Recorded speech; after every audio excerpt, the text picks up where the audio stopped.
Bonjour à tous, alors aujourd'hui on est là pour la vidéo du relais du 177 km du golfe du Morbihan, donc l'ultramarin. C'est une course qui s'est déroulée donc le week-end dernier et qui fait donc 177 km. Alors certains font cette course en solo, nous on l'a faite à 4.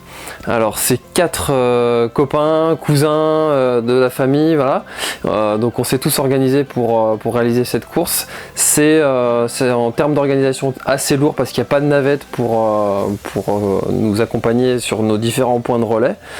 Et chacun a une distance différente à faire et on doit s'organiser pour réaliser cette distance. Donc on va parcourir cette aventure tout au long de la vidéo et donc j'interviendrai du coup à certains moments, vous allez voir. Et écoutez, je vous souhaite une très bonne vidéo et puis si à la fin je vous donnerai aussi mon point de vue sur le débat qu'il y a actuellement sur le trail, comme quoi il faisait très chaud et que l'organisation a été débordée par la situation. Enfin voilà, ça a fait un débat, il y a eu un article dans l'Ouest France, etc.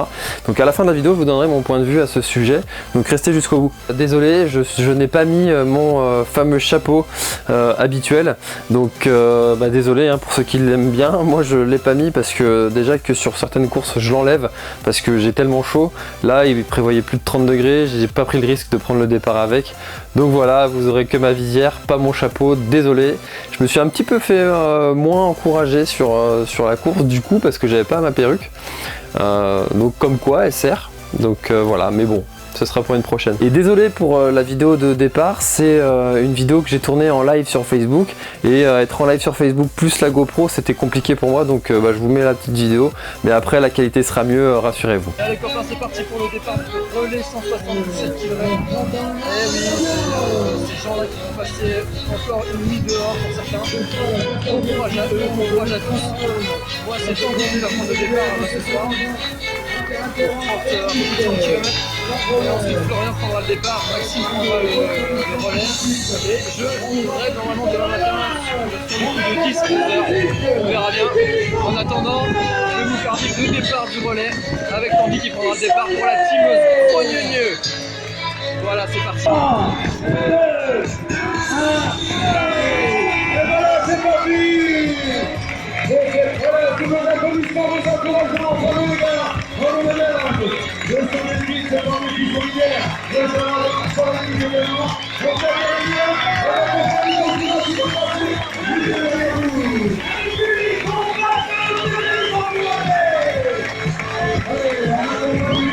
Hey Tanguy, hey!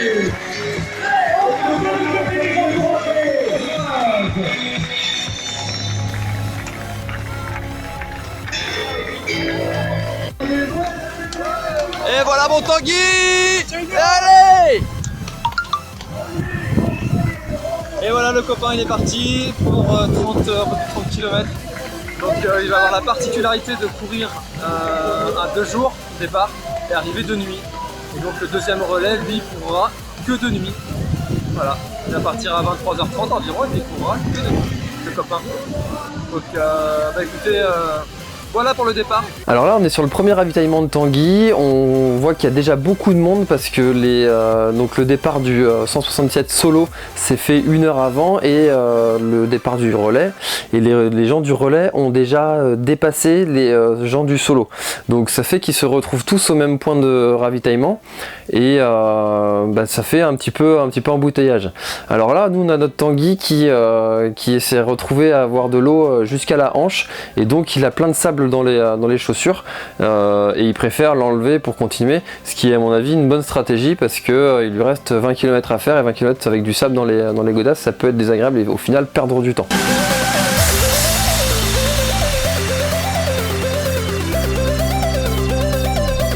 Ami Tanguy, toujours en forme, donc un petit peu de sable dans les chaussures et donc c'est pour ça que notre ami Tanguy est en train de vider les chaussures.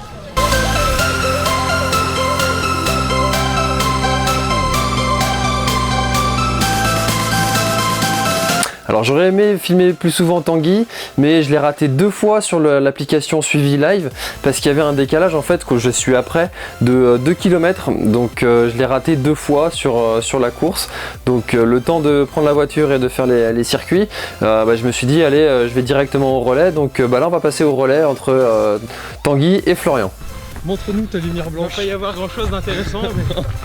Coucou la lumière blanche. Bon voilà, c'est quand même le finish de Tanguy. Pas de crampe à apparaître pour Monsieur Tanguy. Un succès franc pour ces 36 km. Allez, il va passer le relais maintenant à Florian qui va nous faire toute la nuit dehors. Je vais le classement toi là. Ouais.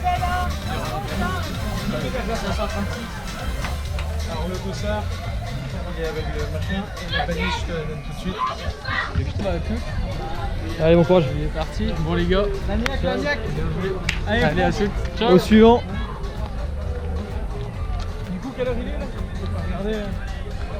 Donc là ensuite nous on est donc là je me retrouve avec Tanguy qui est donc avec moi en voiture et on part pour suivre Florian sur sa course. Alors il est déjà plus de minuit, donc on se dit bon on va aller le voir une fois et puis après on va aller se coucher. Donc on se place à un point, sauf que encore une fois on l'a raté à cause du suivi live qui était décalé.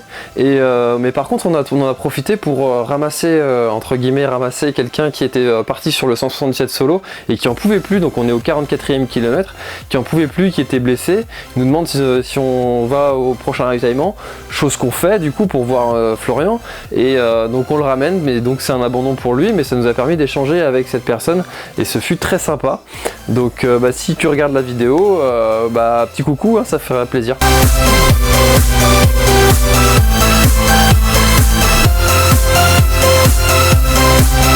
Donc voilà, Florian a passé son ravitaillement, il est reparti pour toute la nuit, il est déjà presque 1h30 du matin et nous on a un peu plus de 50 minutes pour faire tout le tour du golfe du Morbihan pour aller dormir à Sarzeau, donc qui sera mon point de départ le lendemain matin. Et donc on prend le temps d'aller poser notre tente, trouver un endroit déjà. Et donc chose qu'on fera, on trouvera un endroit au bord de la plage, donc super sympa. Bon, en théorie c'est super sympa, en pratique le sol est dur. On a dormi 2h30. On se fait réveiller par des jeunes qui faisaient la fête, enfin voilà. Et donc on ratera forcément le passage de relais entre Florian et Maxime qui se fera à 5h50 du matin. Donc Florian aura couru toute la nuit. C'est un peu plus de 50 bornes avec le passage du bateau. Et voilà. Donc du coup on va aller voir Maxime une fois sur la course et ensuite ce sera mon tour.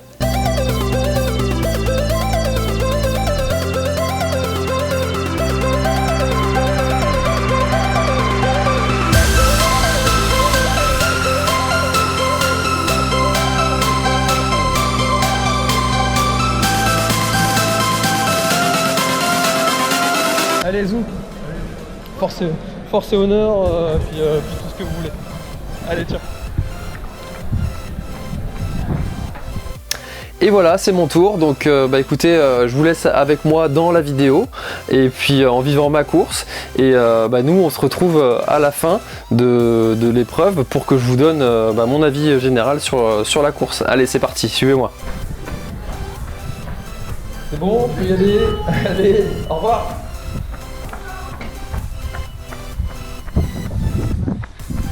Et voilà, je suis le dernier à partir. Merci. Merci. Et voilà, je suis le dernier à partir. Du coup, écoutez, on va essayer de tenir une petite moyenne de 9 km/h. Et puis si ça va mieux sur la fin, on accélérera. Maxime, lui, il a eu un peu de mal au 30e. Mais bon, rien de dramatique. Il aura bien gazé. À mon tour de faire mes preuves, c'est parti. Je pense qu'il va faire un petit peu chaud. Bon les copains, j'ai un peu aux news. Bon, je parle pas beaucoup parce qu'il y a il y a un petit vent là, puis du coup je pense que la qualité du son, je parle là, elle va être pourrie. Donc voilà. Le parcours, il y a beaucoup de routes. Non. C'est par où, c'est par là? Bon ouais, je disais, il y a beaucoup de routes et c'est tout plat. Mais par contre, quand on passe sur les portions qui sont en bord de mer, c'est vraiment magnifique. On voit de ces baraques.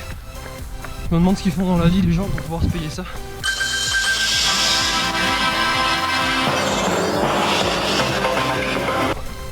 Incroyable. Voilà, je me suis paumé une fois aussi. Bon, c'est pas méchant, hein, j'ai fait un petit aller-retour de 100 mètres. Voilà. Allez, à tout à l'heure. Mon premier ravitaillement passé et quelques kilomètres. Bon, en fait, j'ai changé de stratégie. Je suis pas à 9 km/h, je suis à 10,5 pour essayer de tenir, de courir le plus vite possible avant qu'il fasse vraiment chaud. Donc, bon, on verra bien combien de temps ça va durer. Je vais peut-être le payer plus tard, on verra bien. Et attends, bouge pas, je vais te donner chaud. Faut-il pas le cagnard ça? Putain, ça pique. Hein. On passe dans les champs de blé.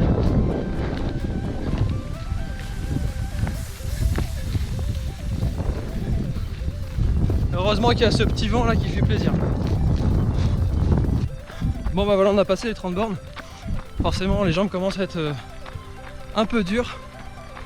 Et je ne cesse de me répéter une phrase dans ma tête que j'ai entendue sur un TED, que je vous mettrai en lien d'ailleurs, qui dit t'as mal, ok, mais sache qu'au bout d'un moment t'auras pas plus mal. Hein? Tu vois l'état d'esprit un peu? Voilà. Allez, bon courage à moi. Alors ça, si c'est pas le truc qui tue les copains, tous les gens qui sont à la plage pendant que nous on chie, dur.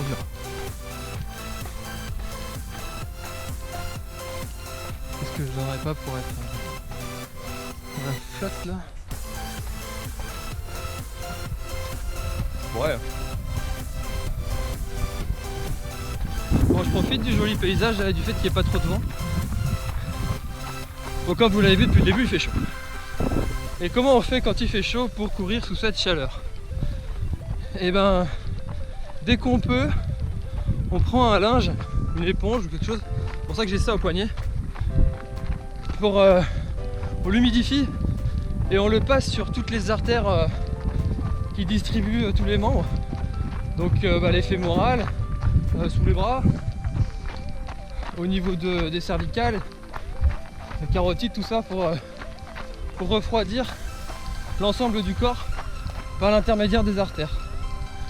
On fait aussi bien attention à bien boire de l'eau, mais pas que, des eaux type Saint-Thior, donc eau gazeuse, et on mange aussi du salé parce que par la sueur on perd du sel et donc il faut compenser en mangeant du salé.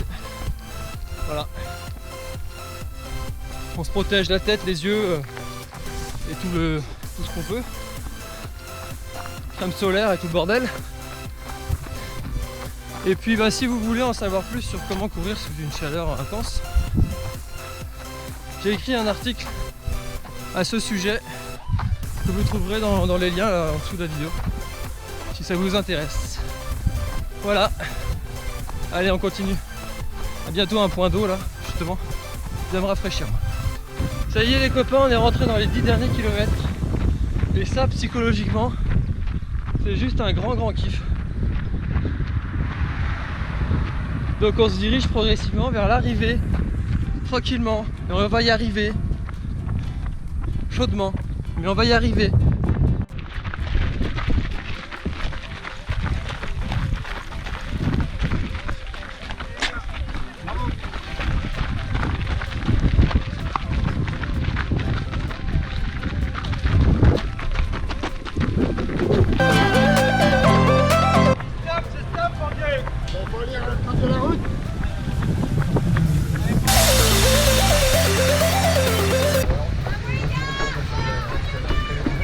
Et voilà, c'est 177 km du relais du Grand et du Morbihan.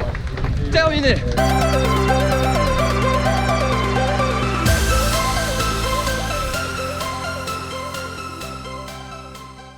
Et voilà, cette course du relais d'ultramarin 177 km est terminée. On aura mis un peu plus de 20 heures, ce qui nous fait terminer à la 22e place sur 82. C'est quelque chose auquel on ne s'attendait pas du tout, à terminer une place aussi correcte, parce que on n'est pas des coureurs aguerris qui courent depuis des années. Donc c'est quelque chose qui nous satisfait énormément et c'est parfait pour notre niveau. On est très content de ça. Voilà. Alors pour ce qui est de la course en elle-même, moi personnellement, donc je vais parler de ma partie parce que le reste je l'ai entrevu, on va dire, au niveau paysage et organisation et ravitaillement, etc. Donc je vais parler uniquement sur ma partie, donc qui est de Sarzeau jusqu'à Vannes. Moi j'ai trouvé que les ravitaillements étaient très fournis, très bons, donc on avait de tout, on avait même des pommes potes, on avait vraiment de tout pour se ravitailler, donc ça c'est vraiment un succès, c'est génial. Donc on avait de la ceinture, de l'eau plate, vraiment super. Des points d'eau qui ont été rajoutés sur le parcours en supplément, donc ce qui m'a permis moi de me rafraîchir autant de fois dont j'en ai eu besoin. Donc des bénévoles toujours aux petits soins, on avait même des gens sur le parcours qui nous donnaient de l'eau pour nous rafraîchir, donc c'est quelque chose qui est vraiment super sympa de leur part. Voilà. Ensuite donc le parcours en lui-même, donc c'est un parcours qui a beaucoup de routes et beaucoup de longues lignes droites, donc qui peuvent être très monotones, mais en même temps du coup ça fait travailler le mental, donc on doit puiser dans nos ressources pour pouvoir se forcer à aller au bout, parce que y a des passages qui sont pas très intéressants en bord de route, bon voilà. Alors par contre, ce qui est du balisage, il y a eu plusieurs fois où je me suis posé la question, est-ce que je suis encore sur la bonne route ou pas? J'ai hésité, je me suis même perdu une fois. Heureusement, je me suis retrouvé dans un cul-de-sac, donc j'ai fait demi-tour. Bon, j'ai perdu 200 mètres, mais c'est pas... Enfin 100 mètres, c'est pas bien méchant. Mais bon voilà, je pense que c'est perfectible de ce côté-là. On a Florian aussi qui s'est perdu une fois la nuit, ils ont fait 1 km en trop. Donc bon, c'est que je suis pas le seul, donc c'est rassurant aussi. Voilà, donc je pense que de ce côté-là, l'organisation a des efforts à faire, parce que je pense qu'on peut mieux faire. Moi je voudrais maintenant remercier vraiment l'ensemble des personnes qui nous ont soutenus pendant toute la course, alors que ce soit sur le suivi live que j'ai fait, que ce soit en message privé, que ce soit juste en soutien autour. Donc tous ces gens là se reconnaîtront et comme je dis souvent, on n'est vraiment rien sans toutes ces personnes là qui nous suivent et qui peuvent rendre ce moment là réalisable en organisant autour de nous le relais de notre vie, garde des enfants et puis etc. Donc merci beaucoup à eux. Je voudrais aussi féliciter énormément les coureurs, les 500 et quelques coureurs là qui sont du 177 solo qui ont terminé. Et puis ceux qui n'ont pas terminé, ce sera pour une prochaine fois, comme on dit. Et donc parce que vraiment c'est un parcours qui est très exigeant mentalement, physiquement, avec la chaleur qu'il y a eu, c'était très éprouvant. Donc félicitations à eux et même félicitations à ceux qui ont terminé le 36. C'était une grande épreuve pour vous, félicitations, c'est bien, il faut se lancer des défis comme ça, c'est génial. Faut y aller, faut pas hésiter, même si vous vous abandonnez, c'est pas grave, vous en tirez toujours des bonnes conclusions à la fin, vous savez pourquoi est-ce que vous avez échoué et c'est toujours positif. Voilà, maintenant j'aimerais rentrer dans le débat qu'il y a eu sur internet énormément sur la gestion de la chaleur. Alors de mon point de vue, donc sur le 56 km que j'ai fait entre Sarzeau et Vannes, l'organisation a très bien géré l'événement de cette chaleur. J'avais pour ma part pas les 1,5 litre réglementaires, donc pas bien François, mais j'avais juste 600, donc les deux flasques ici qui sont remplies, donc j'avais 1,2 litre. Et ça m'a suffi avec, donc vous l'avez vu, mon bœuf pour me rafraîchir, et ça m'a suffi. Alors ce qu'il faut savoir, c'est que les gens qui sont partis sur le 177, forcément à la fin du parcours ils mettent plus de temps entre chaque point d'eau, donc forcément s'ils savent qu'ils vont mettre plus de temps, c'est à eux de se connaître et de prendre plus de flotte sur eux. Voilà, donc l'organisation, eux, ils ont rajouté des points d'eau, donc ils en ont eu plus que ce qui était prévu. Donc s'ils avaient bien géré leur effort, leur eau, et s'ils avaient bien préparé leur course, de mon point de vue, il se serait pas retrouvé dans des conditions de manque d'eau pendant plus de 20 km comme j'ai pu le lire. C'est aussi quelque chose qu'il faut savoir, on n'est pas tous égaux face à la chaleur. Je sais que par exemple pour ma part c'est le froid que je gère mal, j'ai le syndrome de Raynaud, j'ai les doigts qui deviennent tout blancs, ça me pique, je peux plus bouger. Bon bah voilà, c'est quelque chose que je sais, que je connais, j'irai jamais faire un trail au Groenland ou en Antarctique ou je sais pas où il fait très froid quoi. Voilà, je sais que j'aurais plus de difficultés que quelqu'un qui supporte très bien le froid. Et ben il y a des personnes qui supportent pas la chaleur, on n'y peut rien, c'est comme ça. Je pense que c'est un peu comme le mal de mer, on l'a pas. Et donc les gens qui supportent pas la chaleur, bah c'est pas de la faute de l'organisation, je suis désolé. Je pense que voilà, pour moi l'organisation a fait le job. Et je tiens à les féliciter pour ça parce que c'est énormément de boulot. On a entendu des bénévoles venir nous voir à la fin en nous disant qu'ils avaient travaillé depuis 4 jours pour préparer cet événement. Et je me mets à leur place de voir un article comme ça dans le Ouest France.